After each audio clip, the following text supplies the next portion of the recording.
قسم کی، لیکن پہلے والے جو پولیس یاد ہوگا یہ پرانے بزرگوں کو، وہ چوک میں ٹریفک سپاہی کھڑا ہوتا تھا تو وہ سارا دن ہاتھوں کے اشاروں سے اس ٹریفک کو روکتا تھا، دوسرے کو چلاتا تھا۔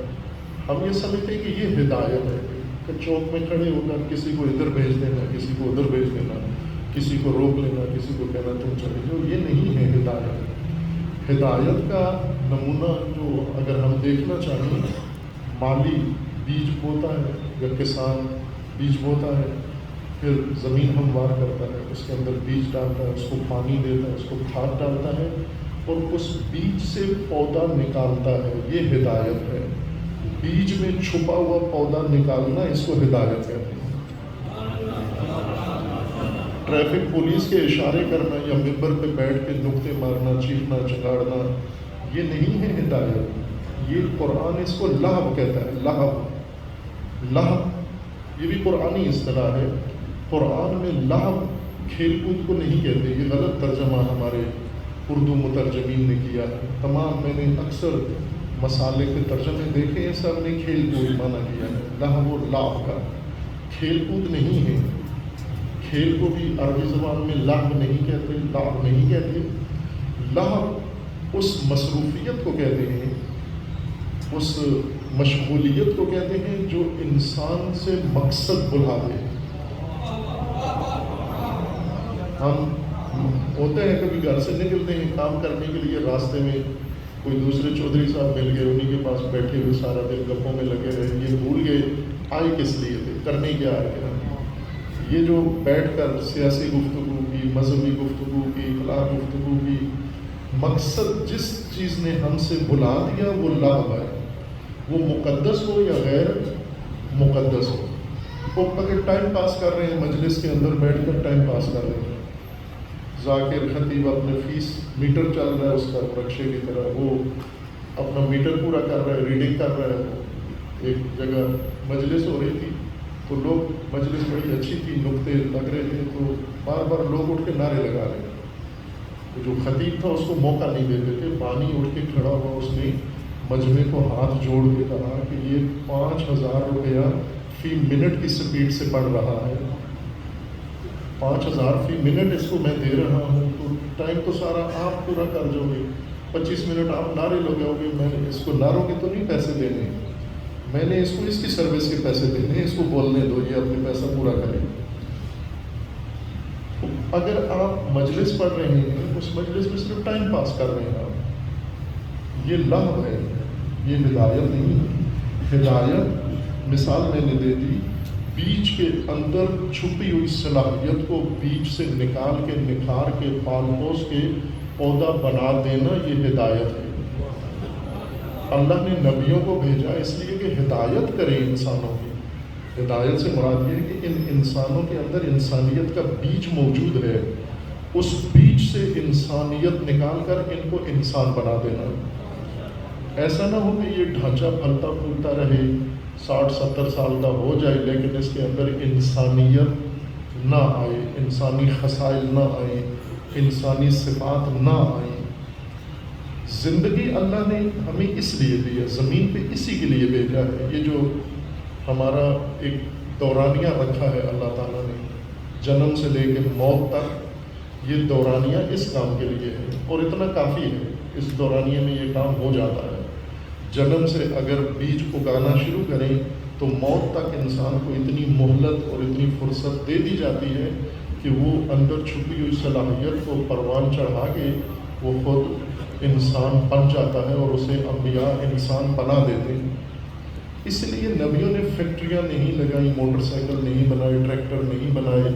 یہ کام آپ خود آپ کے خود اپنے کرنے کے ہیں، اور آپ خود کر رہے ہیں اور بنا بھی لیے ہیں۔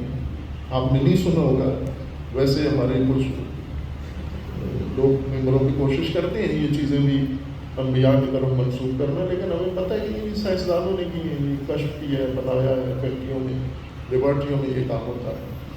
جو کام انسان خود کر سکتے ہیں ان کے لیے خدا نے نبیوں کو نہیں بھیجا، نبیوں کو اس کام کے لیے بھیجا ہے جو سب سارے مل کر بھی نہیں کر سکتے، سب مل کر بھی نہیں کر سکتے وہ کام، اور وہ انسان کے اندر انسانیت کی صلاحیت کو بڑھا کر پروان چڑھا کر انہیں مقامی انسانیت تک پہنچانا ہے۔ اسے قرآن کریم نے خلافت بھی کہا ہے، اسے قرآن کریم نے لقاء اللہ بھی کہا ہے، اور اسے انسانیت کا بھی نام دیا گیا ہے۔ یہ زندگی اس مقصد کے لیے ہے۔ اب اس زندگی میں ہم کیسے یہ کام کریں، اپنے اندر عمارت انسانیت کی کیسے بنائیں؟ میں کوشش کروں گا آپ کے لیے وہ راز، وہ ایک حقیقت بیان کروں تاکہ ہماری زندگی کو ایک جہت ملے اور پھر موت کی گھبراہٹ دور ہو جائے ہم سے، ہم موت سے نہ گھبرائیں، اور خصوصاً اپنی موت سے۔ دوسروں کی موت پہ بے شک غمگین ہو، لیکن اپنی موت کا انتظار کریں یا اپنی موت کی تیاری کریں۔ کس طرح سے کریں؟ ہمارے ذہن میں ایک غلط فہمی ہے، وہ انسان کا عمل اور عمل کا نتیجہ اجر۔ ہم نے یہ ذہن میں، یعنی ہمیں بتایا گیا، ذہن ہمارا اپنا موروثی نظریہ تو نہیں ہے، ہمارے خاندان کا، برادری کا تو نہیں ہے یہ نظریہ۔ مثلاً یہاں اس دیو میں جتنی برادریاں ہیں، جٹ ہیں، بٹی ہیں اور سادات ہیں، تو یہ ان کا خاندانی نظریہ تو نہیں ہے، یہ انہیں اپنے اپنے مسجد میں بتایا گیا ہے کہ آپ نیک عمل کرو، عمل صالح کرو، آپ کو اس کا ثواب ملے گا۔ ثواب کیا ہوگا؟ ثواب یہ کہ آپ زندگی میں کچھ نہیں ملے گا، زندگی میں صرف کام کرتے ہو، عمل کرتے ہو، عبادتیں کرتے جو، روزے رکھتے جو، نمازیں پڑھتے جو، صدقہ دیتے جو، خیرات کرتے جو، زیارتیں کرتے رہو، ابھی کچھ بھی نہیں ہے، سب ادھار ہے۔ جب آپ مرو گے، مرنے کے بعد بھی پھر کچھ نہیں ملے گا، جب آپ اٹھائے جاؤ گے پھر ابھی کرتے رہو سارا کچھ، پھر مر جاؤ گے، آپ کی اس میں نامہ میں لکھ دیا گیا ہے۔ جس طرح آپ دیکھتے ہیں کہ تعمیراتی منصوبہ ہوتا ہے جہاں زیادہ لیبر کام کر رہے ہوتے ہیں، ہزاروں لوگ، تو وہاں پر ان کے سپروائزر فورمین بیٹھے ہوتے ہیں، وہ ہر لیبر کی حاضری لگا کے اتنے بجے آیا ہے، اتنا کام کیا ہے، دیہڑی لکھتے ہیں، اتنے بجے چھٹی کر کے چلا گیا ہے، دیہڑی اس کی اتنی بنتی ہے، یا روزانہ دے دیتے ہیں، یا ہفتے میں دے دیتے ہیں، یا آخر میں دے دیتے ہیں۔ ہم یہ سمجھتے ہیں کہ ہمارے ساتھ بھی ایسا ہی ہو رہا ہے، ہمیں کام پہ لگا دیا گیا کہ آپ نمازیں پڑھو لیبر کی طرح، روزے رکھو، حج کرو، صدقہ کرو، نیک کام کرتے جاؤ کرتے جاؤ کرتے جاؤ، وہ اجرت کہاں ہے، اجر کہاں ہے، وہ لکھا جا رہا ہے۔ سپروائزر موجود ہیں، کرامت کاتمین آپ کی دیہڑیاں لگا رہے ہیں، اور وہ محفوظ ہے۔ وہ کب دیں گے؟ کیونکہ لیبر جو ہوتے ہیں وہ مہینے کے آخر میں لڑنے آ جاتے ہیں، ہمارے گھر میں خرچہ نہیں ہے، ہمارے بچے بھوکے مر رہے ہیں، بجلی کا بل نہیں دے سکتے ہم، آپ کام کروا رہے ہو، دے کچھ بھی نہیں رہے ہو۔ تو انہیں جو تیز ہوتے ہیں لوگ وہ کہتے ہیں بھی دیکھیے آپ کا بالکل جمع ہے، سارا پیسہ آپ کو دیں گے، تو اسی طرح ان سے کافی کام لے لیتے ہیں۔ تو ہمیں لگا دیا گیا کام پر، کام کرتے رہو، کبھی کوئی صلہ بھی تو ملے، وہ مطمئن رہو، وہ محفوظ ہے، لکھا جا رہا ہے، دیہڑیاں لگ رہی ہیں آپ کی۔ یہ کب ملے گا؟ مرنے سے پہلے نہیں، قبر میں نہیں۔ اور یہ قبر کا دورانیہ کتنا ہوگا یہ بھی کوئی حد مقرر نہیں ہے۔ قیامت کے بیچ میں کتنے ہزار سال گزرتے ہیں، کتنی ملین سال بیچ میں گزرتے ہیں۔ آپ خود دیکھ لیں، تاریخ جو بتاتی ہے نسل آدم زمین کے اوپر آئی ہے، حضرت آدم کو جو اس نسل کے موجودہ نسل جو ہم ہیں، اولاد آدم، ہماری جو نسل ہے، اس کو جو علمی تحقیقات کے مطابق 6000 سال گزرے ہیں اس کو۔ اگرچہ زمین کی کھدائی میں انسان لاکھوں سال، کروڑوں سال پرانے آثار بھی مل رہے ہیں، لیکن وہ کسی اور نسل کے ہیں، اس نسل کے نہیں ہیں۔ اور امیر المومنین علیہ السلام کی ایک روایت میں بھی ہے کہ آدم ایک نہیں ہے، اس روایت کے مطابق کہ ہم 9ویں یا 10ویں آدم کی اولاد ہیں، ہم 9ویں آدم کی اولاد ہیں، اس روایت کے مطابق 9ویں یا 10ویں کی، میرے ذہن میں تردید ہے، روایت میں وہی ہے، یا 10واں ہے یا 9واں ہے، کہ ہم 9ویں آدم کی اولاد ہیں۔ پہلے آدم کی اولاد بھی زمین پر آئے ہیں، اپنی زندگی گزار کے اپنا ٹینیور مکمل کر کے چلے گئے ہیں، پھر نئی خلقت ہوئی ہے، نیا آدم اس روایت کے مطابق باہر گئے. یہ مسلم ہے کہ یہ نسل بہت قدیمی نہیں ہے، موجودہ انسانی نسل 6000 سال پرانی ہے. خوب 6000 سال تو ہم ہی گزر گئے ہیں، ہمارے اجداد کو، آبا کو، اب وہ سارے فوت ہو گئے ہیں، ابھی قبروں میں ہیں وہ سارے. 6000 سال سے قبروں میں، ابھی قیامت نہیں آئی. تو 6000 سال سے تو وہ اس ویٹنگ روم میں ہیں، قیامت نہیں آئی. اجر کہاں ملنا ہے ان کو؟ قیامت میں. تو 6000 سال تو ہو گئے ہیں، انہوں نے جتنے اعمال کیے 6000 سال سے تو ان کو کچھ نہیں ملا. اب جب اٹھائے جائیں گے، کب اٹھائے جائیں گے وہ کچھ معلوم نہیں ہے، کسی کے علم میں نہیں ہے. لوگ رسول اللہ سے پوچھتے تھے قیامت کب آئے گی، تو حضور فرماتے ہیں یہ اللہ کے پاس ہے یہ علم، اللہ نے کسی کو نہیں دیا قیامت کب آئے گی. یہ جو منجمین بیٹھے ہوئے پیشگوئیاں کر رہے ہیں، جھوٹ بولتے ہیں، گمراہ کرتے ہیں لوگوں کو. قیامت کا علم اللہ نے صرف اپنے پاس رکھا ہے، کسی کو نہیں دیا. خداوند کے پاس مختص علم ہے قیامت کا، کب آئے گی نہیں معلوم. اس ایک لامتناہی یا لامحدود مدت ہے. تو اجر اس وقت ملے گا، وہاں ملے گا کیا؟ وہ اجر جیسا ہمیں تفسیر کر کے بتایا گیا ہے، وہ کچھ انار ملیں گے روزانہ آپ کو، کچھ تھوڑے کھانے پینے کی چیزیں، دودھ دہی ملے گا، نہریں ہوں گی وہاں پر، اور حوریں ہوں گی، آپ کی محلات ہوں گے. یہ ساری چیزیں جو چندرائے میں نہیں ہیں ابھی، یہ ساری وہاں ہوں گی، وہاں پر جس کی آپ آرزویں کرتے ہیں، یہ سب کچھ وہاں ملے گا. تو اتنا لمبا سودا ہے کہ آج عمل کریں آپ، اور ہزاروں سال بعد یا ملین سال بعد اجر کیا ملے گا؟ انار اور سیب وہاں پر، دودھ دہی شہد، یہ چیزیں وہاں پر آپ کو اجر ملے گی.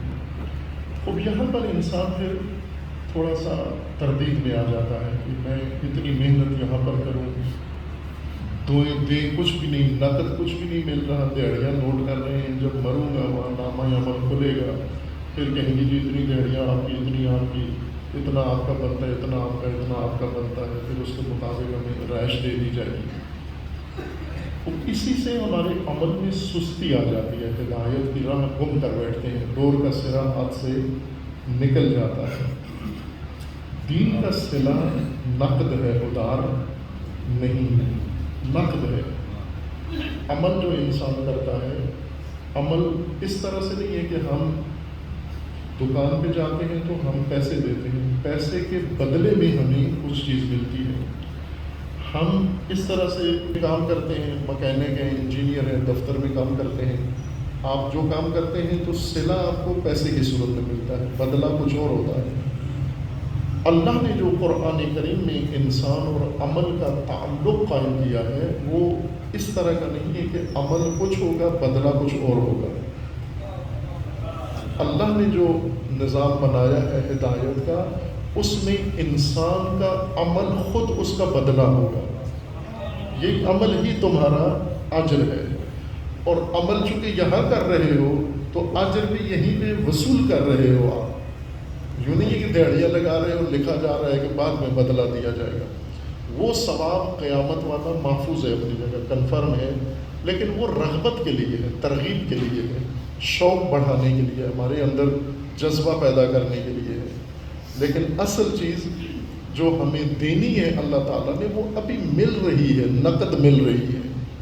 کس طرح سے مل رہی ہے کہ عمل اور انسان کا تعلق دکاندار اور گاہک کا نہیں ہے. ہم یہ سمجھتے ہیں کہ ہم دکان پہ گئے ہیں، ہم نے پیسے دیے، بدلے میں کچھ ملے گا. عمل کر رہے ہیں، بدلے میں اجر ملے گا. عمل اور اجر کا تعلق دکان اور گاہک کا نہیں ہے، بلکہ اس کی میں مثال ایک اور مجلس میں بھی دی تھی، کوشش کی تھی مثال کے ذریعے بات آسان سمجھ میں آ جائے. آپ سب نے الحمدللہ اپنے گھر بنائے ہوئے ہیں، بلکہ آپ پرانے گھروں کو نیا بنا رہے ہو. اللہ آپ کو اور بڑے گھروں کی توفیق دے انشاءاللہ، جن کے نہیں ہیں ان کے بھی بن جائے انشاءاللہ. خوب یہ گھر آپ بناتے ہیں، عمل کا تعلق اینٹ اور دیوار، اینٹ اور عمارت کا ہے. آپ جو اینٹیں لگاتے ہیں اس کے بدلے میں گھر نہیں بنتا، دیوار نہیں بنتی، بلکہ خود یہ اینٹ ہی دیوار بنتی ہے. جتنی اینٹیں آپ لگا رہے ہیں اس کے بدلے میں آپ کو دیوار نہیں ملتی بنی ہوئی. یہ اینٹ جتنی لگاؤ گے اتنی دیوار بنے گی. ایک ٹرالی اینٹ لگائی، ایک ٹرالی کے برابر دیوار بن گئی. 2 ٹرالی اینٹ لگائی، 2 ٹرالی کے برابر دیوار بن گئی. جتنی اینٹ لگائی ہے اتنا آپ کی دیوار بن کے تیار ہو گئی ہے. انسان جب عمل کر رہا ہوتا ہے، کوئی بھی عمل میں بڑی باریکیاں ہیں. موٹے موٹے عمل بھی عمل ہیں، چھوٹے چھوٹے عمل بھی عمل ہیں. وہ باریک لطیف ظریف عمل بھی عمل ہے، ذہنی عمل بھی عمل ہے، قلبی عمل بھی عمل ہے. یہ اشارے جو ہم کرتے ہیں یہ بھی عمل ہی کے زمرے میں آتے ہیں. یہ عمل ہمارا، یہ ہماری اپنی ذات کی عمارت کی تکمیل میں اینٹ کے طور پر لگ رہا ہے.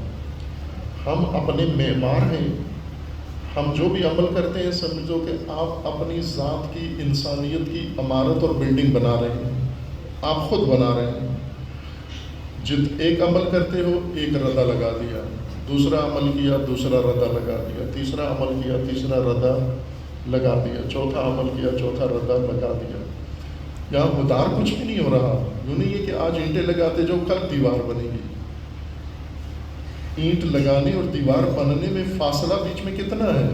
کوئی فاصلہ نہیں ہے، کوئی زمانہ حائل نہیں ہے. ابھی آپ نے عمل کیا، اتنی شخصیت آپ نے بنا لی، اتنی ذات آپ نے بنا لی، اتنی انسانیت آپ نے بنا لی. عمل کا اختیار آپ کو دے دیا گیا ہے. عمل اپنی مرضی سے کرو. اور ہر عمل، جیسے ابھی ہم ٹھیکیداروں سے مکان بنواتے ہیں، وہ بلڈنگ بناتے ہیں 2 مہینے بعد گر جاتی ہے. یعنی اس میں کھوٹ کرتے ہیں، ڈالتے ہیں، ملاوٹ کرتے ہیں، غلط ڈالتے ہیں. آپ خود جب بناتے ہیں تسلی کے ساتھ عمارت بناتے ہیں، زلزلے بھی اس کو نہیں گرا سکتے، اتنی مضبوط عمارت بناتے ہیں آپ. خب ہم جو عمل کر رہے ہیں، جس طرح کی بھی آپ عمل کر رہے ہیں اسی طرح کی آپ کی ذات اور شخصیت اور انسانیت بن رہی ہے.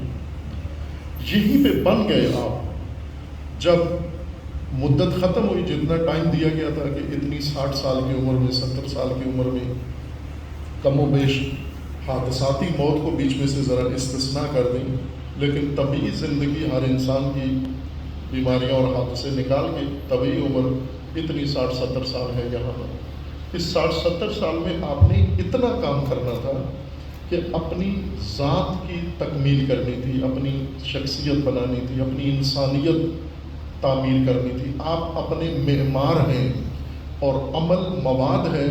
اس مواد کے ذریعے سے آپ اپنی ذات کی تشکیل کر رہے ہیں.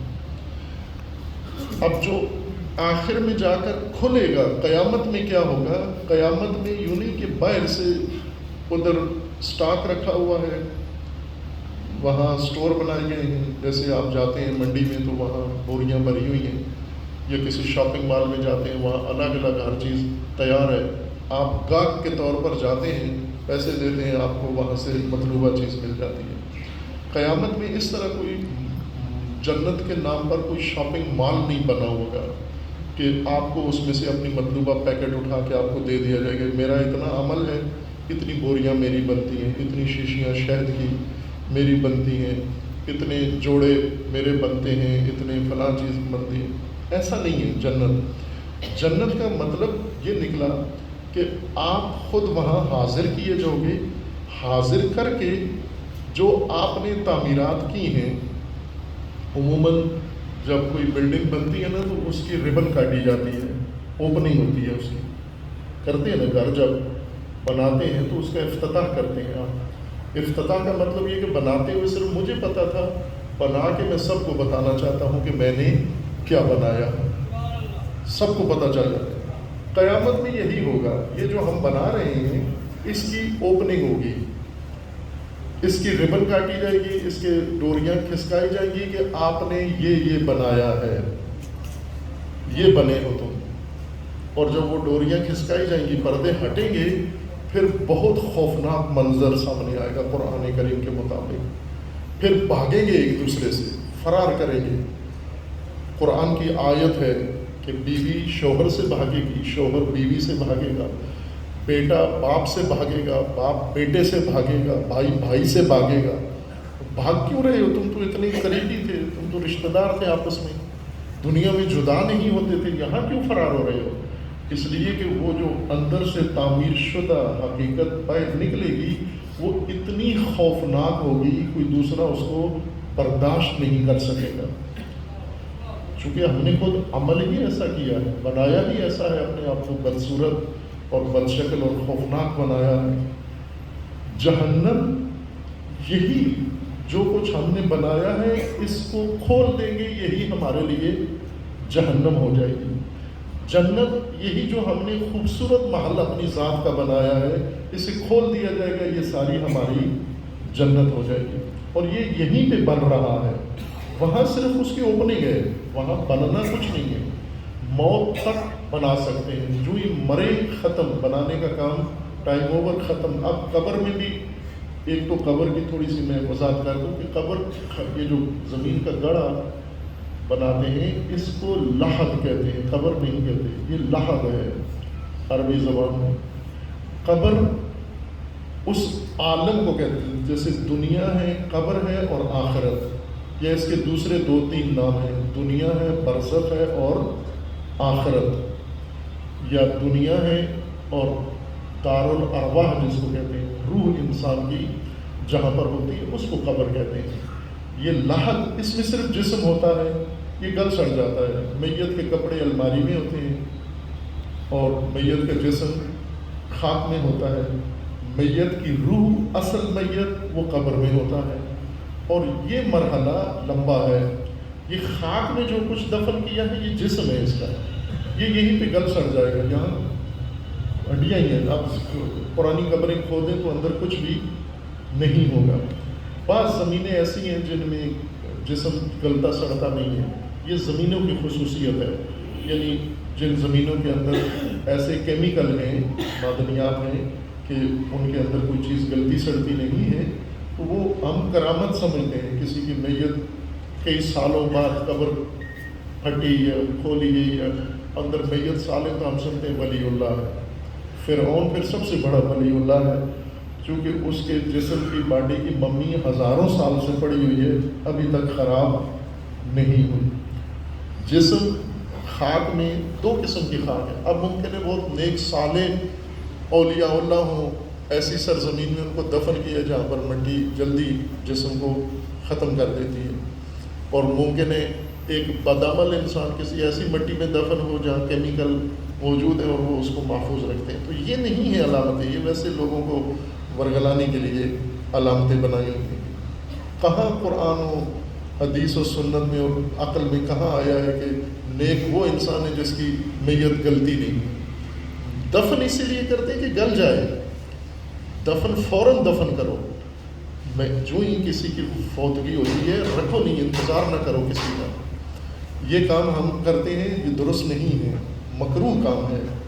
میت کو رکھ کر انتظار کرنا، کوئی بیرون ملک سے آ رہا ہے، کوئی دبئی سے آ رہا ہے، کوئی انگلینڈ سے آ رہا ہے، اس کے پہنچ لیتا ہے، اس کا کیوں، میت کو کیوں انتظار کراتے ہو؟ اس کو میت جو ہی روح ختم ہوئی ہے فوراً غسل دو، کفن دو، اور جتنے مومنین حاضر ہیں فوراً اس کو جا کر دفن کر دو۔ یہ تمام مسالک کے فتاویٰ میں ہے، امامیہ فقہا کا یہی فتویٰ ہے، حنفی فقہا کا یہی فتویٰ ہے کہ میت کو انتظار نہ کرو، شدید کراہت ہے، فلاں بیٹا نہیں پہنچا، بیٹی نہیں پہنچی، فلاں نہیں پہنچا، پہنچ جائے گا، قبر پہ آ جائے گا۔ اب جب آئے گا آگے تو میت ہی پڑی ہوئی ہے نا، میت سے ہی سامنا ہوگا، تو میت چارپائی پہ ہو یا میت قبر میں ہو، دونوں صورتوں میں اس نے اب جب زندہ تھے ضرورت تھی اس کی احوال پرسی کی، اس وقت آئے نہیں ہیں، اب میت روک کے میت کی توہین بے حرمتی کرتے ہیں۔ ابھی یہ ملتان اسپتال میں لاشوں کی بے حرمتی کی خبر آپ سب نے سنی، وہاں پر بہت حیوانی سلوک انسانی لاشوں کے ساتھ کیا گیا اور ہو رہا ہے، لیکن اس سے بھی برا سلوک خود لوگ کرتے ہیں، یہی بے حرمتی کرتے ہیں۔ کبھی لاشیں سڑکوں پہ رکھ کے بیٹھ جاتے ہیں، احتجاج شروع کر دیتے ہیں، لاشوں کی بے حرمتی ہے یہ۔ آیا شریعت نہیں ہے آپ کی؟ شریعت سے نہیں پوچھا کہ ہم میت کو کہاں کہاں استعمال کر سکتے ہیں؟ آیا میت کو احتجاج کے لیے بنا سکتے ہیں ہم ذریعہ؟ میت کو روڈوں پہ رکھ سکتے ہیں ہم؟ میت کو پولیس کے سامنے کھینچا تانی کروا سکتے ہیں ہم؟ میت کو یہ سارے کام کوئی شریعت اجازت دیتی ہے؟ نہیں دیتی کوئی بھی۔ جو ہی فوت ہوا ہے اس کو فوراً اگر ایک آدمی بھی جنازہ پڑھنے والا ہے کافی ہے، جنازے کے لیے صفیں لمبی ہونا ضروری نہیں ہے، واجب ادا ہو جاتا ہے۔ ایک آدمی نے بھی اگر جنازہ پڑھ دیا، واجبات اس کے ادا کرو۔ قبر میں جو انسان کا جسم ہے، یہ قبر بناتی اس لیے کہ گل سڑ جائے، یہاں پر مٹی کھا جاتی ہے جسم کو۔ وہ قبر روح کی ہے، عالم قبر اس کو کہتے ہیں، عالم برزخ ہے، اس میں گلتی سڑتی نہیں ہے روح۔ وہ عالم برزخ میں روح موجود ہے، روح حی ہے، حاضر ہے، اور بلکہ جسمانی پابندیاں اس کی ختم ہو گئی ہیں، اب زیادہ اس کے لیے آزاد ہے فضا، لیکن عمل نہیں کر سکتی، معمولی سا بھی عمل نہیں کر سکتی، کوئی نیکی کوئی بدی دونوں نہیں کر سکتی۔ یہ سب یہاں موت سے پہلے انسان کے لیے مجاز ہے، یہاں کر سکتے ہو آپ۔ ایک اور جو ہم جس بیٹھے ہوئے ہیں جس سمجھے سوچ میں، وہ یہ ہے کہ ہم تو جیسے تیسے ہیں، اب اپنی زندگی گزار کے چلے جائیں، یہ بعد والے ہمارے لیے نیک کام کریں گے، ہمیں ثواب پہنچائیں گے۔ یہ بھی تھوڑی وضاحت میں کر دوں آپ کی خدمت میں۔ بڑی امیدیں لگا کے جاتے ہیں ہم بعد والوں کے اوپر کہ یہ ہمارے لیے قرآن پڑھائیں گے، ہمارے لیے ختم رکھیں گے، ہمارے لیے لنگر کھلائیں گے، ہمارے لیے مجالس رکھیں گے، ہمارے لیے یہ نیکیاں کر سکتا عالم قبر میں، عالم برزخ میں۔ لیکن انسان جو اس دنیا میں کر گیا ہے، اپنا عمل، انسان کا اپنا عمل، وہ عمل اس کو پہنچتا رہے گا، لیکن دوسروں کا عمل میرے کسی کام نہیں آئے گا۔ میرا ایک ہی عمل میت کے کام آ سکتا ہے، یا اگر میں مر جاؤں تو دوسروں کا ایک عمل میرے کام آ سکتا ہے، وہ ہے دعا۔ ہم صرف میت کے لیے دعا کر سکتے ہیں۔ دعا کا مطلب یہ ہے کہ ہم نے اس کو کچھ نہیں کرنا، ہم نے اللہ کی بارگاہ میں اپنی درخواست پیش کرنی ہے کہ اس میت پر اللہ کی رحمت نازل ہو، اس میت پر اللہ کی مغفرت شامل ہو، اس میت کو اللہ بخشے، اس میت کو اللہ مغفرت فرمائے۔ ہم مومن کے لیے، میت کے لیے دعا کرتے ہیں۔ اب دعا کے علاوہ جو آپ کام کرتے ہیں، اور ہم یہ سمجھتے ہیں کہ یہ میت کو ڈائریکٹ پارسل جا رہا ہے، یہ قرآن فرماتا ہے کہ ایسے نہیں ہے۔ کیوں؟ کہ کسی کا عمل کسی دوسرے کے کھاتے میں نہیں لکھا جائے گا۔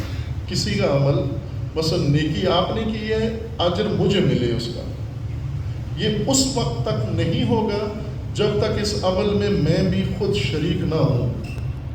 اگر میں بھی شریک ہوا تو اس کا اجر مجھے ملے گا، لیکن یہ مکمل طور پر آپ کا عمل ہے۔ مثلا میں آج مجلس پڑھ رہا ہوں مرحومین کے حساب ثواب کے لیے، میں یہ مجلس پڑھ رہا ہوں مجلس کی فیس کے لیے، آپ مجلس سن رہے ہیں لنگر کے لیے۔ اس سے میت کو کیا میں نے پہنچایا ہے؟ میں جو فیس کے لیے مجلس پڑھ رہا ہوں، اس میں میت کو کیا پہنچا رہا ہوں؟ یہاں پر آپ، میں یہاں اس مجلس کے حاضر ہونے کی وجہ سے مثال دی ہے، یہاں ایسے نہیں ہے، نہ میں نے فیس لینی ہے، نہ آپ لنگر کے لیے آئے ہیں، میں مثال دے رہا ہوں اس مجلس کی، یہ نہ کہ آپ کو مخاطب کرا دے رہا ہوں۔ یعنی عموماً جو ہمارے ذہنوں میں، یا قرآن پڑھایا جا رہا ہے، قرآن کون پڑھ رہے ہیں؟ قاری صاحب یا مدرسے کے طالب علم یا مولانا صاحب، تو یہ فعل مولانا کا ہے، قرآن خوانی۔ اگر اس کا اجر ہے مولانا کو مل رہا ہے، قرآن پڑھنے والے کو مل رہا ہے، ہم عموماً کہتے ہیں یہ جو قرآن پڑھا گیا ہے یہ سارا پیک کر کے یہ میت کو پہنچا دیا جائے۔ اللہ کا فرمان ہے کہ ایسے نہیں ہوتا، کسی کا کام کسی دوسرے کو نہیں پہنچا سکتے۔ البتہ وہ میت زندگی میں اگر کوئی کام کر گئے ہیں، قرآن کے بارے میں، مجلس کے بارے میں، کسی بھی نوعیت کا کوئی کام کر کے چھوڑ گئے ہیں پیچھے، وہ ان کو ملتا رہے گا۔ مثلا اگر اس میت نے ایک اچھی صالح اولاد تربیت کی ہے، یہ اولاد اس میت کا عمل ہے، اچھی اولاد تربیت کرنا، یہ اولاد جب تک کچھ کرتی رہے گی یہ اجر میت کو ملتا رہے گا، کیونکہ یہ اولاد عمل ہے، میت کا اپنا عمل ہے۔ اولاد کا عمل والدین کو نہیں ملنا، لیکن اگر والدین نے اولاد تربیت کی ہے، صالح اولاد تربیت کی ہے، تو یہ عمل ہے ان کا۔ حضرت نوح علیہ السلام کو اللہ تعالیٰ نے فرمایا کہ یہ بیٹا تیرا لیس بأہلک، یہ آپ کے اہل میں سے نہیں ہے، انہ عمل غیر صالح، یہ عمل غیر صالح ہے۔ تو ظاہر عمل غیر صالح نوح کا تو نہیں ہو سکتا، نوح کا ہر عمل صالح ہے، یہ بیٹا ناصالح ہے، غیر صالح ہے، تو یہ بیٹا جو غلطی کرے گا یہ اس کا نقصان حضرت نوح کو نہیں ہوگا، لیکن جو بد اولاد تربیت کر کے چھوڑ گیا ہے، جو فاسد اولاد تربیت کر کے چھوڑ گیا ہے، یہ فاسد اولاد بھی اس میت کا عمل ہے، یہ جتنے جرم کریں گے یہ بچے، یہ سب میت کو عذاب پہنچ رہا ہوگا، چونکہ یہ انہی کا عمل ہے، اپنا عمل جو چھوڑ گئے ہو آپ دنیا میں وہ آپ تک پہنچتا رہے گا۔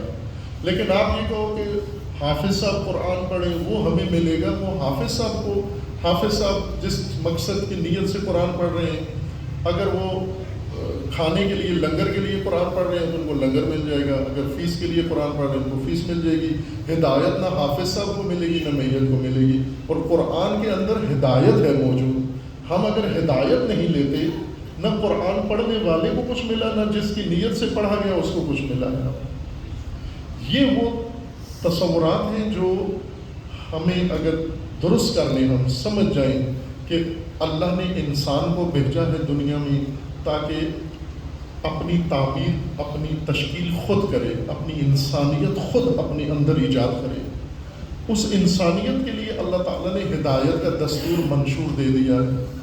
یہ جتنے اعمال صالحہ ہیں یہ اعمال صالحہ انسان ساز ہیں، ان اعمال سے ہم اپنے آپ کی تعمیر کر رہے ہیں، اپنے آپ کو بنا رہے ہیں، اور ہمیں اپنے ہی اعمال ملیں گے، اور اعمال کے بدلے میں نہیں، خود عمل ہی ہمارا اجر ہوگا۔ اور قرآن کریم کی بہت ساری آیات ہیں، ایک میں نے آپ کے سامنے سورہ آل عمران کی آیت سرنامہ کلام قرار دیا ہے، اس آیت کو توجہ فرمائیں۔ متعدد آیات ہیں لیکن اس مجلس میں سب نہیں پیش کی جا سکتی۔ یہ سورہ مبارکہ آل عمران کی آیت 30 ہے۔ آپ کے موبائل میں قرآن ہوتا ہے، عموماً گھروں میں قرآن ہوتا ہے، آپ اس کو وہاں ترجمہ کے ساتھ پڑھیں گے۔ اس آیہ کریمہ میں اللہ تعالیٰ کا فرمانا ہے، یوم تجد کل نفس ما عملت من خیر محضرا، یوم قیامت میں کیا ہوگا؟ تجد کل نفس، ہر انسان، ہر نفس قیامت میں پائے گا، تجد ہر نفس خود پائے گا، دریافت کرے گا۔ کیا دریافت کرے گا؟ ما عملت، جو کچھ اس نے کیا ہے، نہ اس کا بدلہ۔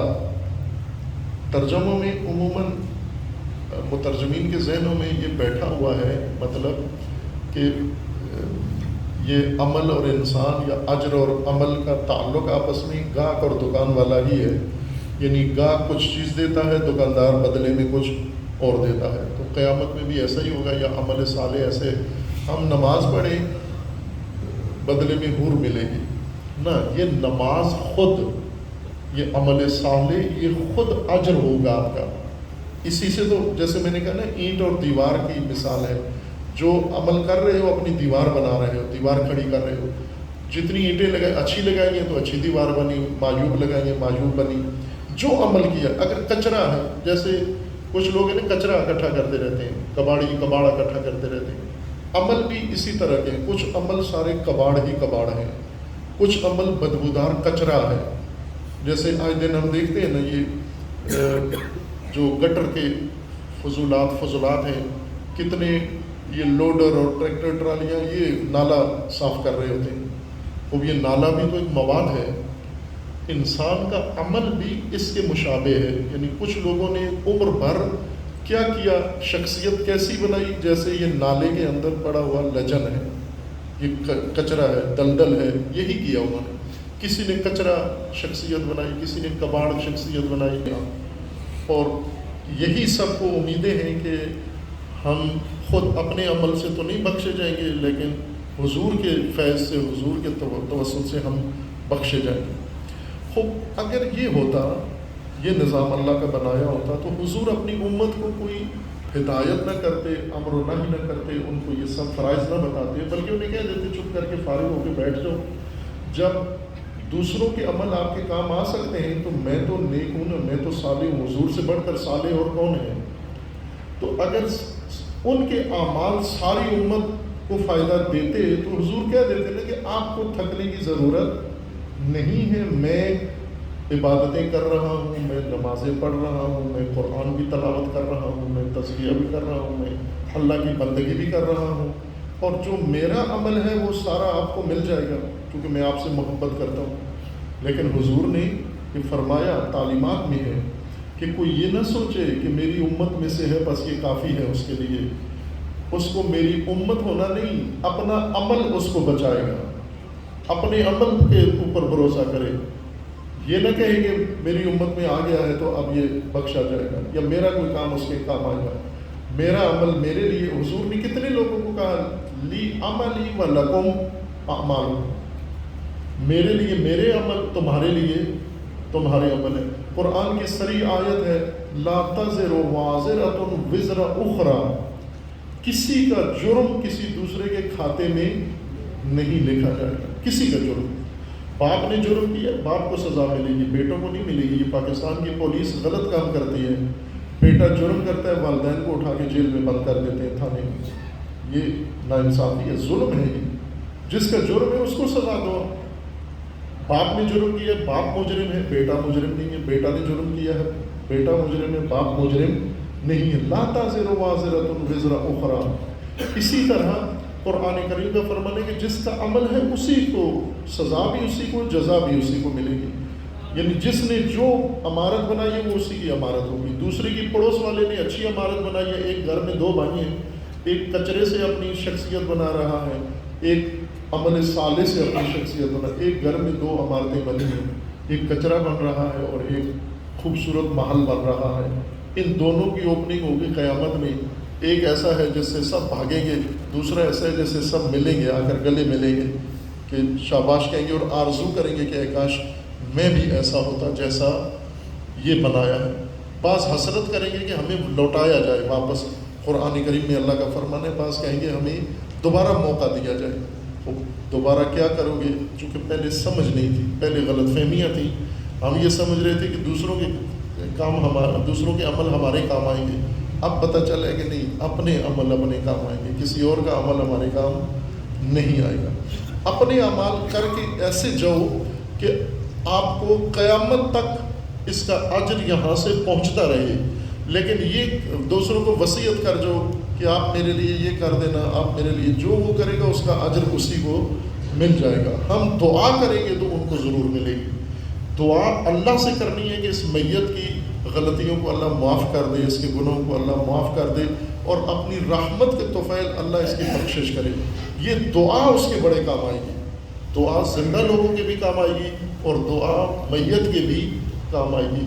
اس کے علاوہ باقی جو کچھ آپ کرتے ہیں وہ آپ کے عمل اپنے لیے، میت کے عمل میت کے لیے۔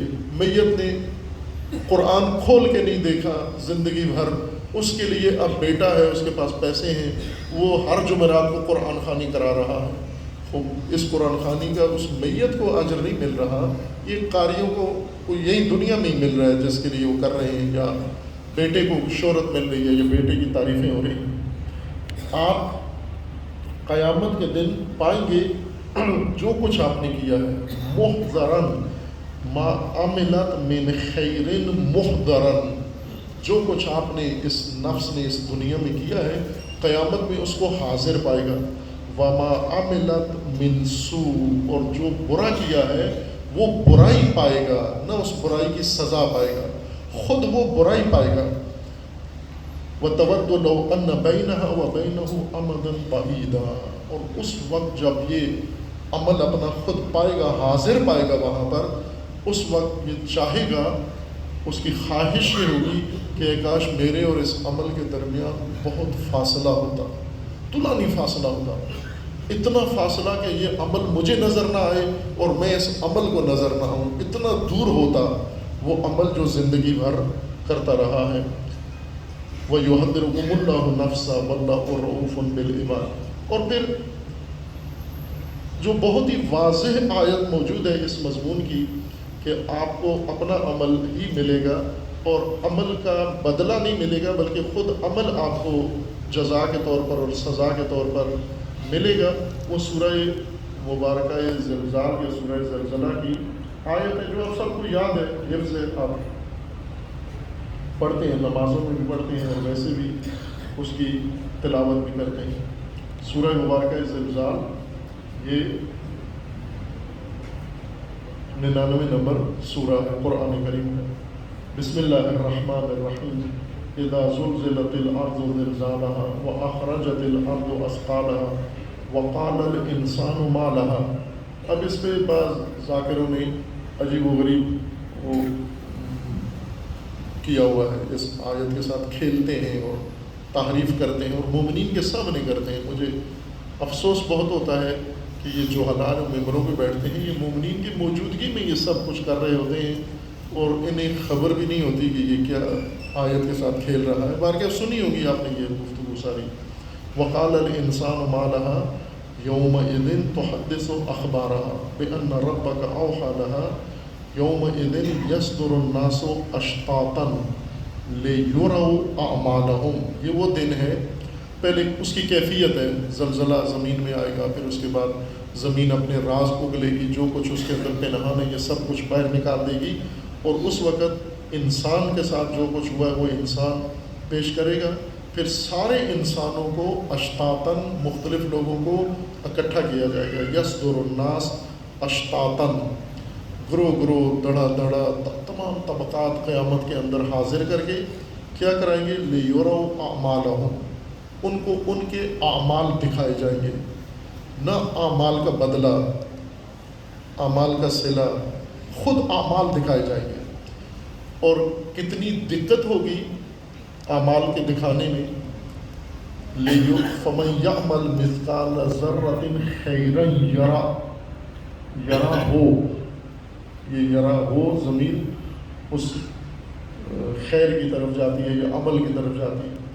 جو بھی مثقال برابر، ذرہ برابر، یہ مبالغے کے دو لفظ ہیں۔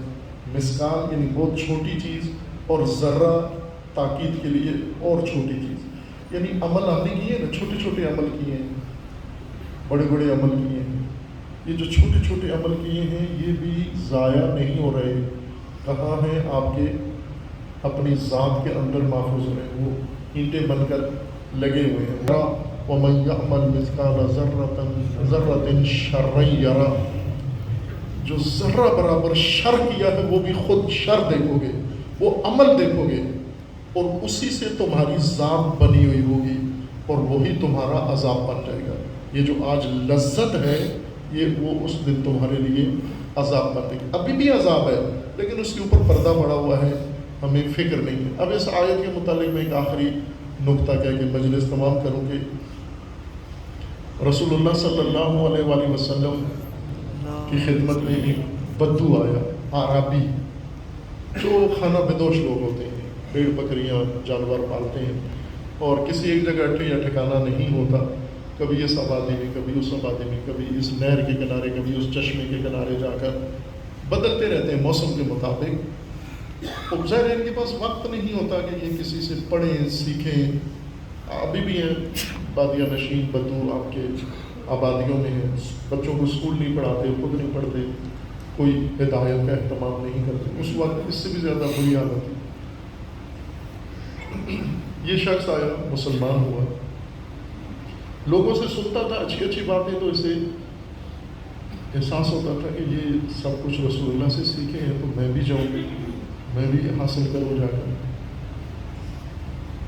شوق چڑھا اس نے، وہ اپنی بھیڑ بکریاں ریوڑ کسی کے حوالے کر کے تھوڑی دیر کے لیے، چند منٹ کے لیے حضور کی خدمت میں آیا مسجد النبی میں، اور آ کر کہہ دیا کہ میرے پاس زیادہ وقت نہیں ہے، ریوڑ تنہا ہے، ناوارث ہے، اور مجھے پہنچنا ہے واپس، اب میں دین سیکھنا چاہتا ہوں۔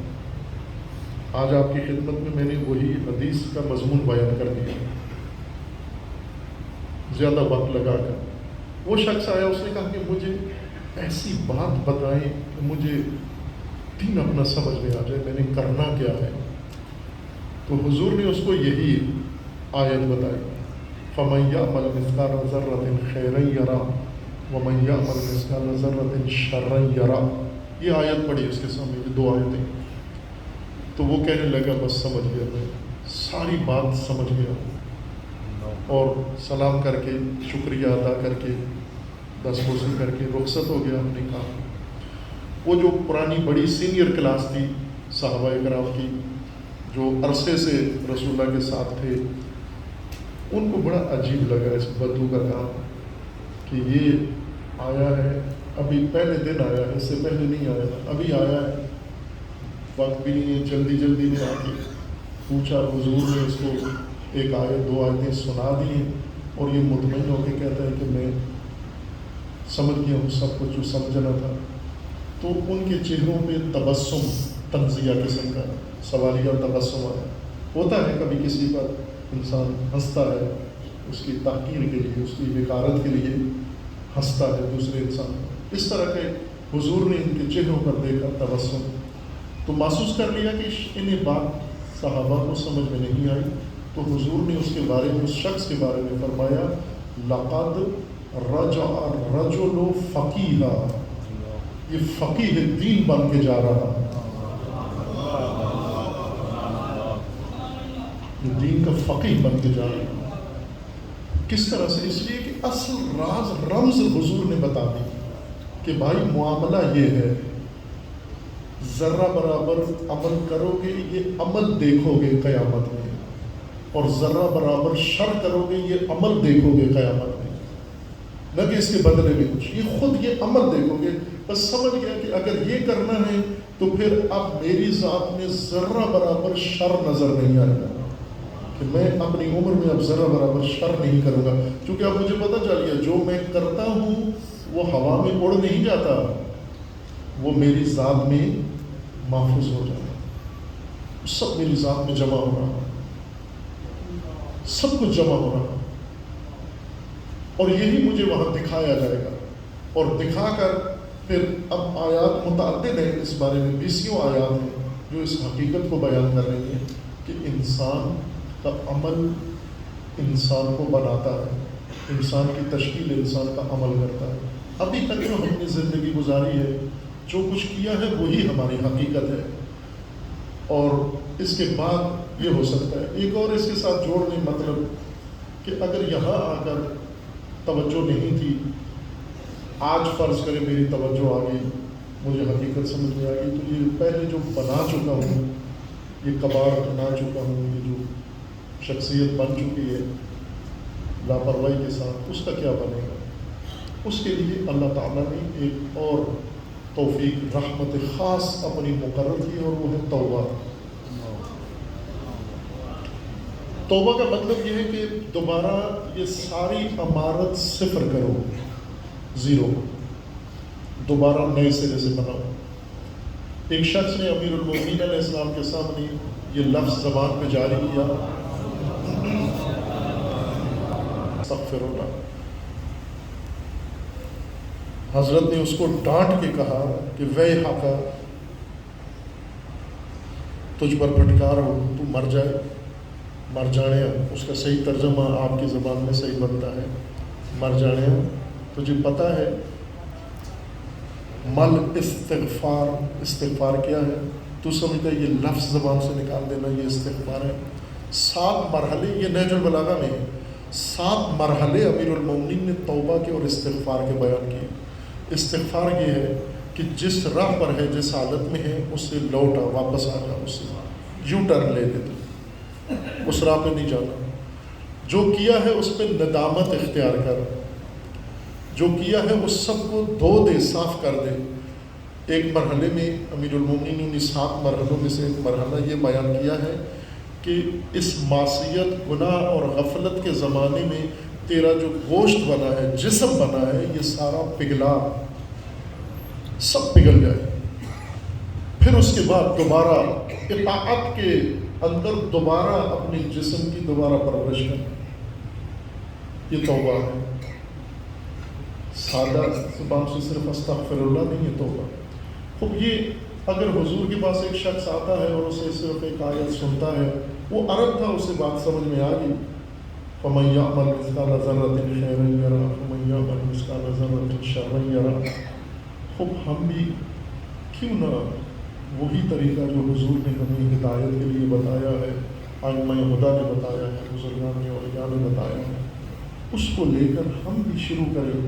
اگر آج تک غافل تھے تو آج سے شروع کر دیں، اسی لحظے اسی مجلس میں عہد کر لیں کہ ہم نے وہ سب کچھ پچھلا دھونا ہے، صاف کرنا ہے، اور اطاعت خدا میں اور قرآن کی اور اہل بیت کی ہدایت کی روشنی میں اپنی دوبارہ تربیت کرنی ہے، دوبارہ اپنی شخصیت بنانی ہے۔ اور یہ شخصیتیں ہیں عزیزان من جو ائمہ اطہار چاہتے ہیں، جو اہل البیت چاہتے ہیں۔ یہ جو آپ نے امام حسین علیہ السلام کی تاریخ سنی ہوئی ہے، ماجرہ کربلا، امام نے ایک دعوت عام دی، تمام اہل مکہ، تمام اہل مدینہ، تمام اہل کوفہ، تمام اہل بصرہ، مصر، تمام ہر ایک کو دعوت دی۔ لیکن اس دعوت میں کتنے افراد آئے؟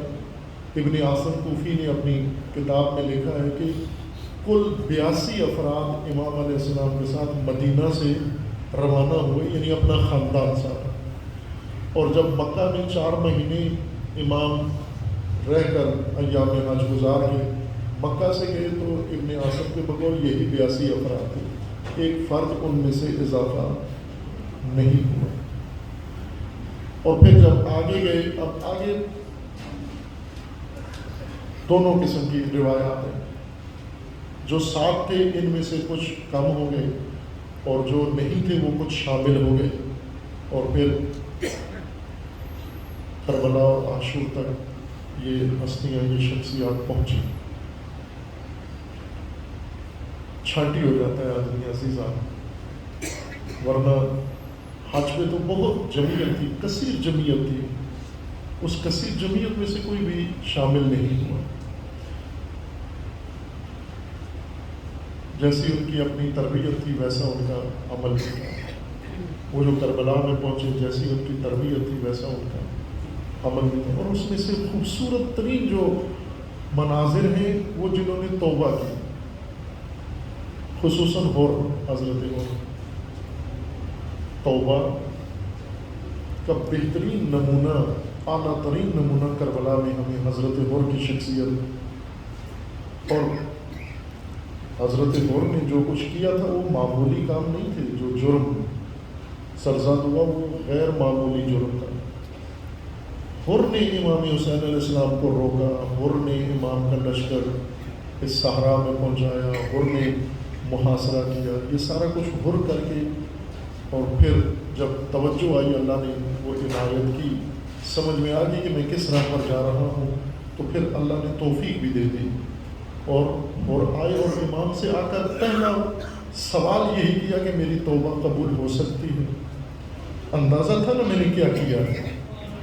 ہم میں کوئی ہے ایسا جس نے اتنا بڑا جرم کیا ہو، آل رسول کے ساتھ اس طرح جس نے بے حرمتی کی ہو؟ آل رسول بھی اتنا نہیں ہے، کوئی یقیناً نہیں ہے، ہم سے سارے گناہ ہوئے ہوں گے لیکن یہ جرم ہم نے نہیں کیا ہے۔ عزیزان، اگر یہ جرم بھی کسی سے سرزد ہو جائے اور وہ رب کریم کی بارگاہ میں آ کر امام حسین کے سامنے جھک جائے آ کر اور توبہ کرے تو خدا اس کی بھی توبہ قبول کر لیتا ہے۔ اور ہور نے تقاضا کیا کہ اگر میں بخشا گیا ہوں تو علامت دے مجھے، علامت یہ ہے کہ سب سے پہلے شہادت کی مجھے بشارت دیں، اور امام نے وہ قبول کی، اور کربلا میں ہور نے پہلے شہادت نصیب ہوئی۔ عزیزان، اللہ کا فرمانا ہے کہ خدا کو ساری عمر اطاعت کرنے والوں سے زیادہ وہ پسند ہیں جو ایک مدت تک غلطیاں کرتے رہے لیکن آخرکار توبہ کر کے میری بارگاہ میں واپس آ گئے ہیں۔